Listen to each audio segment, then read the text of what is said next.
We share our planet with millions of species. From the tiniest insects to the largest mammals, life thrives in every corner of the Earth. Each species plays a unique role in the intricate web of life, contributing to the balance of our ecosystems. We build homes on land. Our cities and towns expand, transforming landscapes to accommodate our growing population. Skyscrapers rise and suburbs sprawl, showcasing human ingenuity and our desire to create comfortable living spaces. We sail across vast oceans. Our ships navigate the waters, carrying goods and people to distant shores. The oceans connect us, serving as highways for commerce and exploration and offering a sense of adventure and freedom. We even soar high in the sky. Air travel has revolutionized the way we experience the world, shrinking distances and making global travel accessible to many. From commercial jets to hot air balloons, the sky is no longer the limit. But there's one place that remains largely untouched by our everyday lives: Antarctica, home to the South Pole. This remote and icy continent is a stark contrast to the bustling cities and busy oceans we are familiar with. You won't find passenger planes flying over the South Pole. The air routes are carefully planned to avoid this region, making it one of the least traveled areas on the planet. This frozen desert is a no-fly zone for regular air travel. Why is that? The extreme cold, unpredictable weather and lack of emergency landing sites make it a challenging environment for aviation. The answer lies in a combination of factors. Pilots and aviation experts must consider the harsh conditions, potential mechanical issues, and the sheer remoteness of the area. These factors make flying over the South Pole a risky endeavor. The turbulent weather can be unpredictable, and the cold can affect the aircraft's performance. It's not just about the distance. It's about safety. Ensuring the safety of passengers and crew is paramount, and the risks associated with flying over such a remote and inhospitable region are too great. It's about respecting the power of nature.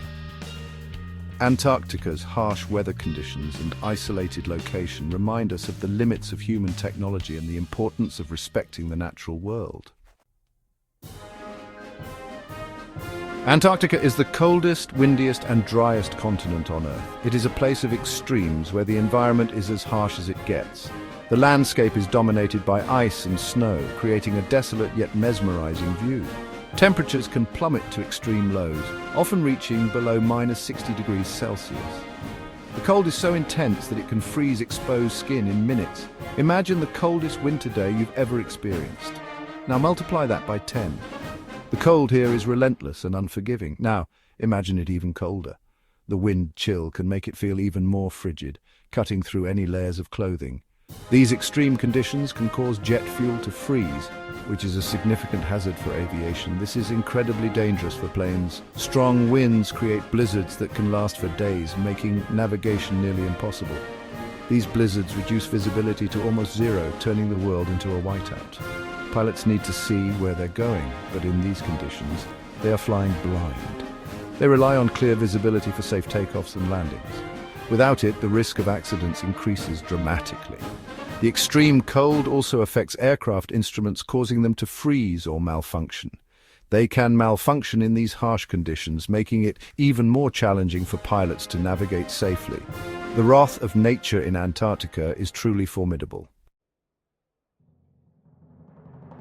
Navigation is crucial for pilots. They use compasses to find their way.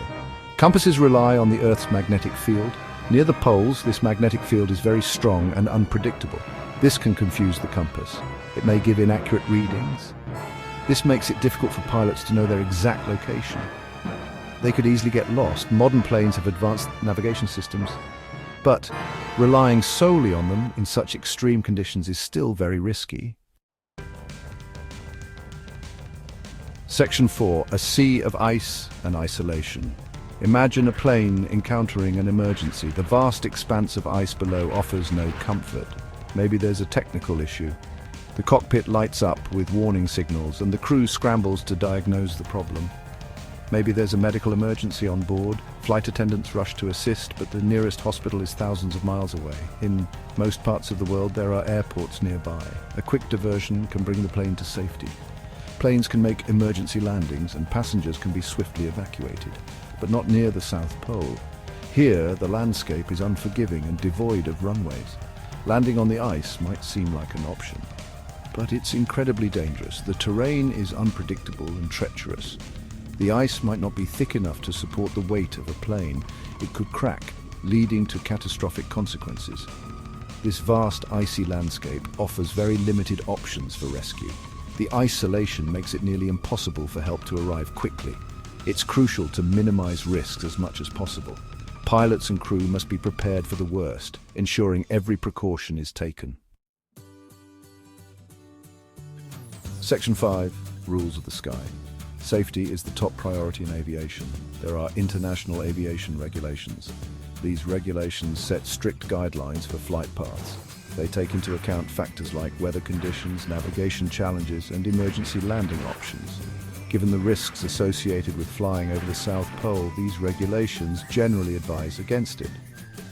While there are no outright bans, most commercial airlines avoid these routes.